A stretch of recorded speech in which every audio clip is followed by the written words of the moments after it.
Samantala, mga residente ng Prosperidad, Agusan del Sur, masaya sa matagumpay na pagdaraos ng palarong pambansa.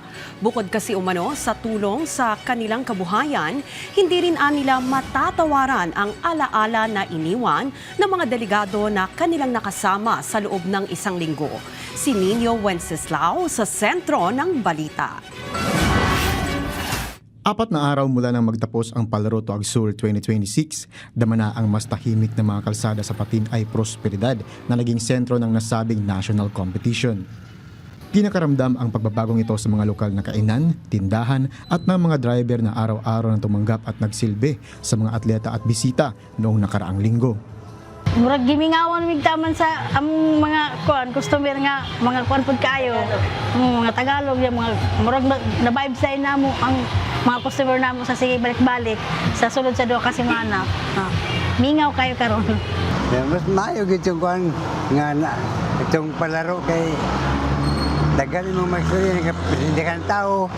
Bisag kapoy kaya mong mga pagpamasayro pero enjoy lang gyapon mi. Bagamat hindi maiiwasang makaramdam ng lungkot, higit na nangingibabaw ang kasiyahan ng mga residente sa kanilang mga naging karanasan sa palaro. Samantala, ipinagkaloob sa Bayugan Central Elementary School SPED Center ang lahat ng proyektong natapos ng Bicol Region bilang bahagi ng kanilang mga aktibidad sa palaro na nagkakahalaga ng 4.1 million pesos. Layunin nitong manatiling kapaki-pakinabang para sa mga mag-aaral, guro at buong komunidad ng paaralan kahit tapos na ang palaro.